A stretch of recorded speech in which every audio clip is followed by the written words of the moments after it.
जोहार। सेमेस्टर 1 जो पीजी की परीक्षा होने जा रही है, इतिहास के महत्वपूर्ण प्रश्न जो मैंने बताया था पहले वीडियो में, उसमें 101, 102, 103 बताया था। इस बार मैं बता रहा हूँ 104, 105 के। तो 104 में जो है महत्वपूर्ण प्रश्न जो है आपको देखिएगा, प्रथम विश्व युद्ध के क्या कारण थे और इसके परिणाम को बताना है।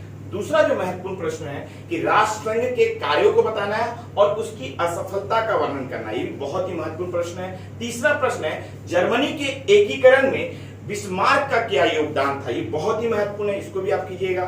चौथा जो प्रश्न है, इटली के एकीकरण में काउंट काउर, गैरीबाल्टी और मेजिनो के तीनों के योगदान को बताइएगा, अलग से काउंट काउर भी आ सकता है।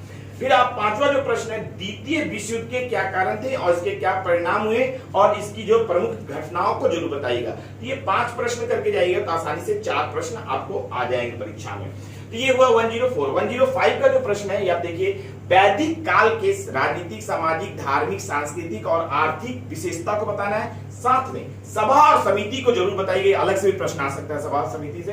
फिर दूसरा जो महत्वपूर्ण है, महावीर के जो है महावीर स्वामी के जीवनी को बताना है और जैन धर्म को बताना है, जैन धर्म के प्रमुख सिद्धांतों को बताना है, ये बहुत महत्वपूर्ण प्रश्न है। फिर आप देखिएगा बौद्ध धर्म की उत्पत्ति के क्या कारण थे और जो है कि महात्मा बुद्ध के जीवनी को बताना है और बौद्ध धर्म के सिद्धांतों को बताना है। चौथा जो महत्वपूर्ण है, कौटिल्य का सप्तांग सिद्धांत, बहुत ही महत्वपूर्ण, ये आएगा एग्जाम में, इसको भी आप लोग कर लीजिएगा। पांचवा जो चंद्रगुप्त मौर्य की उपलब्धियों को बताना है और छठा जो है अशोक की महत्वपूर्ण उपलब्धियों, धम्म नीति और कलिंग युग को बताना है, ये बहुत महत्वपूर्ण 6 प्रश्न। एक आप सेफ में जरूर कर लीजिएगा कि मौर्यों के प्रशासन एवं मौर्यों के पतन के क्या कारण थे। तो आप लोग ये 7 प्रश्न अगर 105 के लिखिएगा तो 4 आसानी से आ जाएगा।